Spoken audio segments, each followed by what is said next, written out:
Welcome to the Graybeard Chronicles podcast. Your hosts, Brian Halstead and Kevin Harkins, are two gray-bearded patriots who love God, their family and friends, and their country. The Graybeards are here to inspire, inform, and educate you on a myriad of topics they are passionate about. Brian and Kevin have a strong desire to share this with you to help you live your best life. Sit back and enjoy this amazing podcast as the Graybeards pass along the wisdom of the ages. Hello, everyone, and welcome to another episode of the Graybeard Chronicles. I'm Brian Halstead. And I'm Kevin Harkins. And Kevin, we're here to pass along some wisdom of the ages. What the heck does that mean? We're not perfect, but we do have gray beards. And that means we've got some significant life experience, some life lessons, and some perspectives that are worthy of passing along. Well, I think that sums it up nicely. Let's get to it. Kevin, what's going on, sir? Top of the morning to you. Top of the morning to you too, Brian. As it turns out, right? This is not an evening session. That's right. It's a nice, bright, sunny day. Off to a good start. All is well. Excellent. Excellent. Same with you? All is well. Looking forward to another awesome day. Yes. And Yes. another awesome conversation about a really cool topic today. Yeah, I'm looking forward to it. Since For you sure. dangled that carrot out there on the last episode and kind of let folks know that you had something that you wanted to talk about, and you were very excited about it. I'm eager to discuss this. Yeah, you ready for me to jump in on it? Yeah, let's do it. All right. So, did I actually say on air what it was, or did I just I can't remember. You refused to do so. Okay. Well, you just dangled the carrot, said you already know what the topic's going to be, but in spite of my prompting, you still wouldn't come off of it. So, All right. So I wanted to talk about the incredibly remarkable life of Frederick Douglass. For those of you who are struggling, exactly who is this again? And many of you know immediately. But Frederick Douglass was born in about 1817 on the eastern shore of Maryland, the Maryland part of the eastern shore. And he was born enslaved. And I'm going to just jump to the end, and then we can talk about the middle along the way. But here's a man who was born enslaved with what most people would say is no hope. I mean, you are part of a community that has spent generations living as slaves, who really look around in all directions. Everyone around you is in this circumstance that's like you, and there's just no out there. I mean, it's hard to even imagine for I don't know, for me, and I'm sure for many people, to be in a circumstance where, wow, how did I, win this unfortunate lottery of being born into this circumstance in this time? And even if you escape, the odds of you being okay and living to tell about it are not good. And so he goes from that to one of the nation's most well-known statesmen, counselor to senior political influencers, in the nation, ultimately in the world. And when he died at age 77-ish, nobody knows exactly sure when he was born, so it's hard to determine how old exactly he was when he died. But he had senators and congressmen as attending his funeral and pallbearers. And he was a regular advisor to Abraham Lincoln during the Civil War. I mean, it's amazing, actually, to think about that.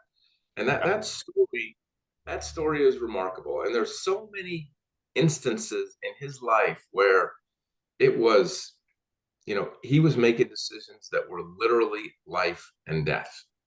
And so it's so remarkable that it's hard for us today in this sort of easy world, soft world, everything provided to us world, even with all of the stuff that's going on that's just nasty in the political realm.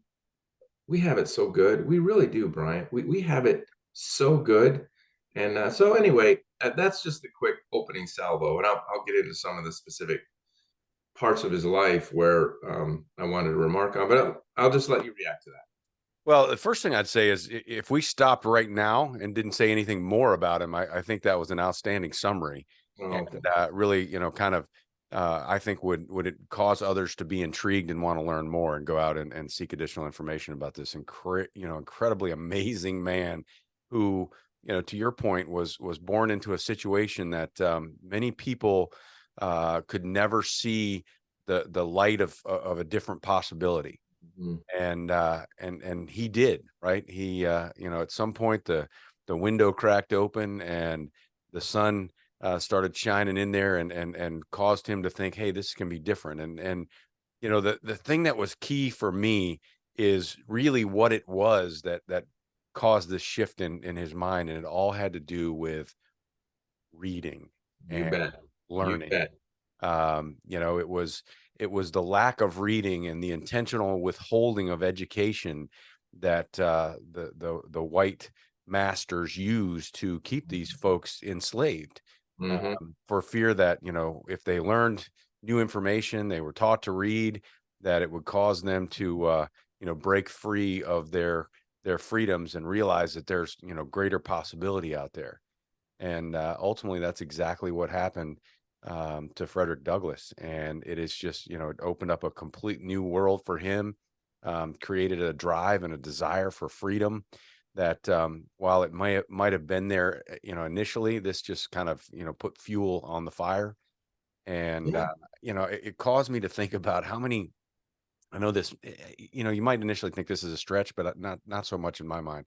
I wonder how many people are currently, and I don't want to diminish slavery, so don't take it this way, but how many people are living their lives, entrapped, we'll use instead of entrapped in their own lack of knowledge and abilities to do things different because they haven't reached out to educate themselves, to read more, understand more, see greater possibilities, and so on. I think there's a ton of people out there in the world that live like that and either just don't know or have never been presented with the opportunity to see it differently. There's no doubt. All races, all religions, all creeds fall into this trap. And it reminds me of when I was a kid, and I didn't get it till I was older. People would say, reading opens your mind. Reading exposes you to the world I mean, the gift of reading is so incredibly valuable. And that's what happened to Frederick Douglass. Yeah, the wife of his, quote unquote master taught him to read at a very basic level. He then sort of became self-taught at getting better and better at it. And then anything and everything that he could get his hands on to read about, he did. Yeah. And you're right. It was like scales falling off of his eyes. Like there's more out there. There's different out there. There's better out there. And by the way, there are people who know that this circumstance that I'm living in is not right. Hmm. And I gotta figure out. I have to literally. And there's one story where he was starting to make plans to try and escape. And on I don't know if it was his first attempt, but I would think it was his first major attempt to escape. And then somehow um, the the the master got tipped off and ended up changing the environment and doing all this stuff and making sure that that couldn't happen. And so his initial plans were foiled, only to sort of rebloom at a later time where he went for it and made it.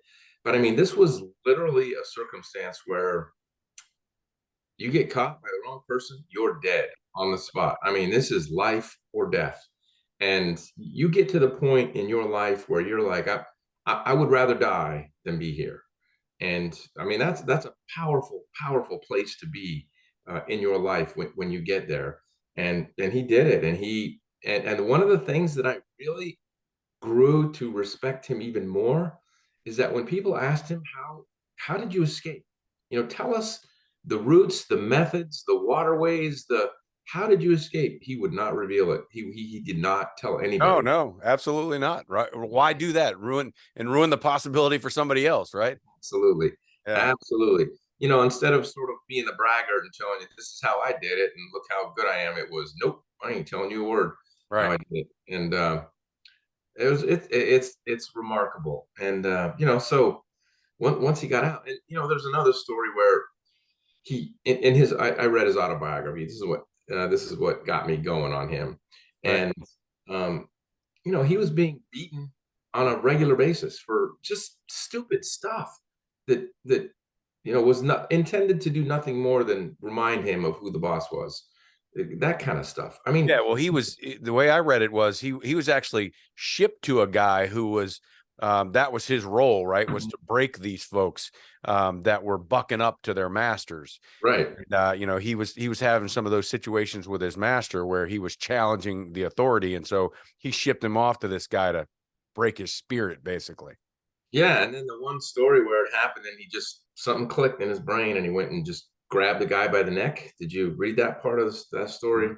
And he just said, "That's it. I'm never going to be beaten again. Never."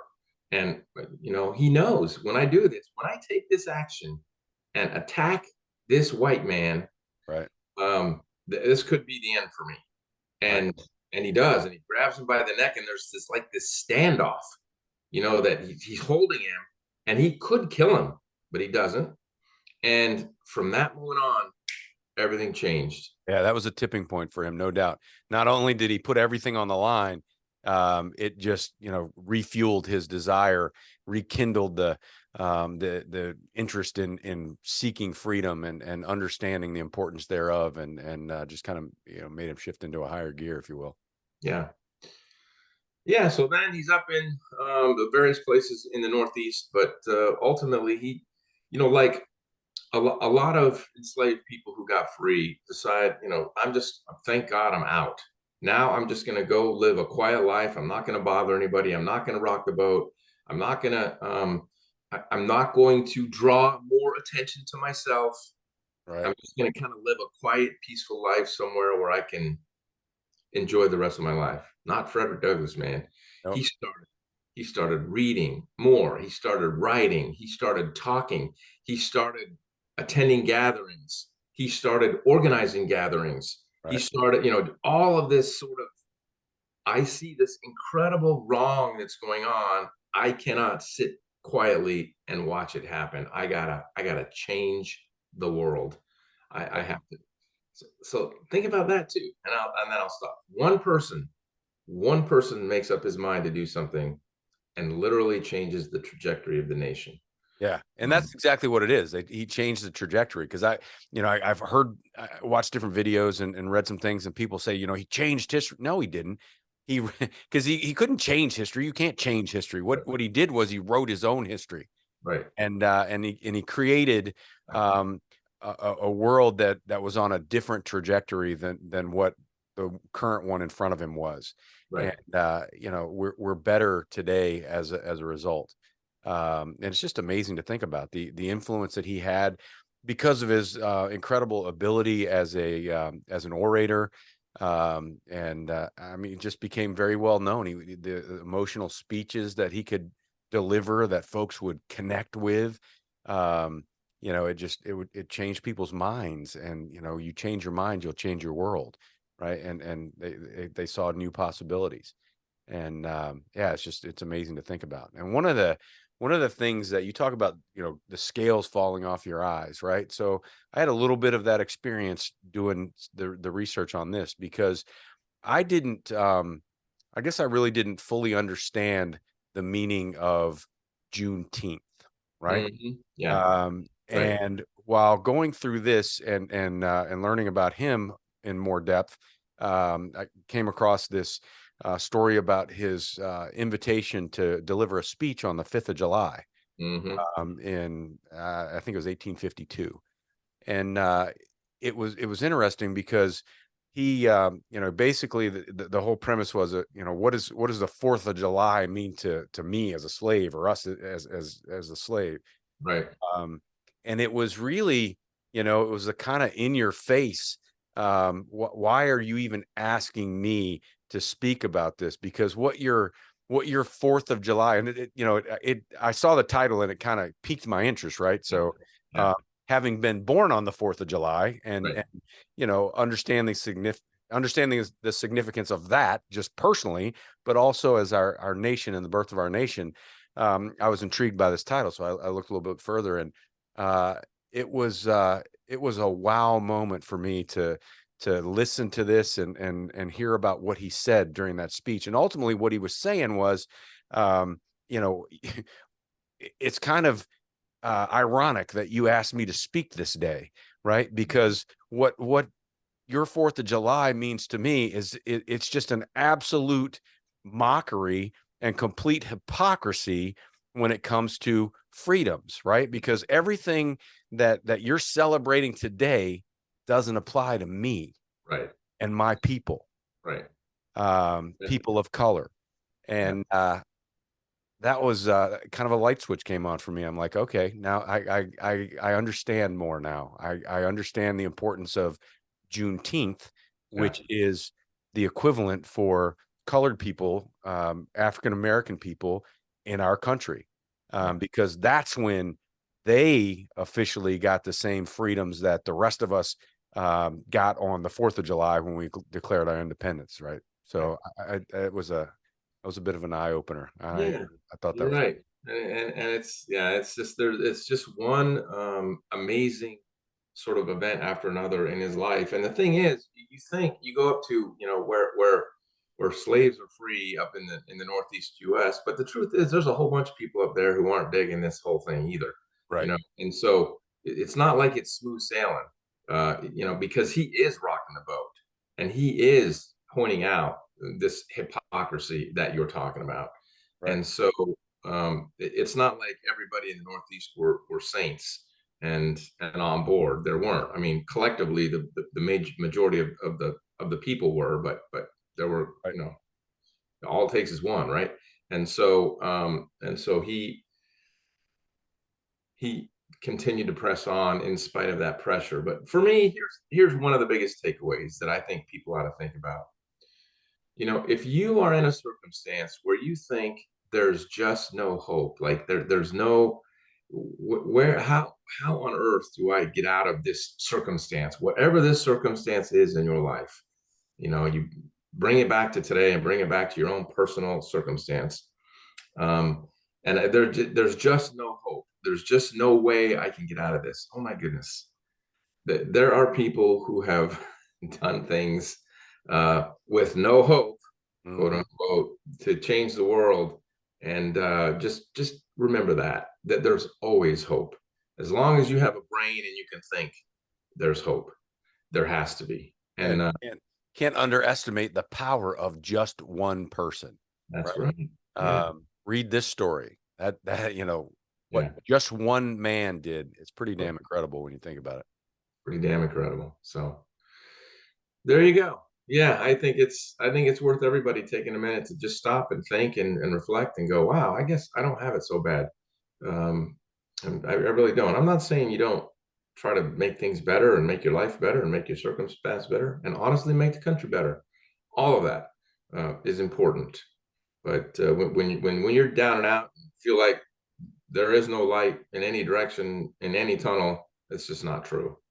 It's out there. As long as you have breath and a brain, there's a way, and it's remarkable. Into that. Yeah. Yes, indeed. All right. Well, I appreciate the topic, man. I enjoyed learning more about him. While I knew of him, Right. I certainly didn't know the details that I know now, and so I appreciate you having that experience by reading his autobiography and sharing that. Yeah, absolutely. Yeah, and it's a great autobiography. The name of it is, I think it's just The Life of Frederick Douglass, or something very similar to that. Is his own, and oof, at times it's a tough read. It really is, because you're reading about what human beings are doing to other human beings in graphic detail, and it's just hard. Human beings can be really like sick toward each other from time to time. It's amazing.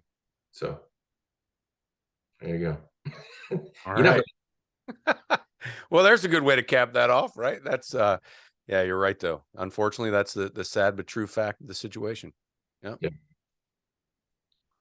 And those that are listening and watching can be differently, act differently, be different. That's right. Yeah. No doubt. All right. All I got. Well, thank you again. You're welcome. So now I'm gonna do my thing. I'm gonna reach Your over thing. and hit this button Do your thing.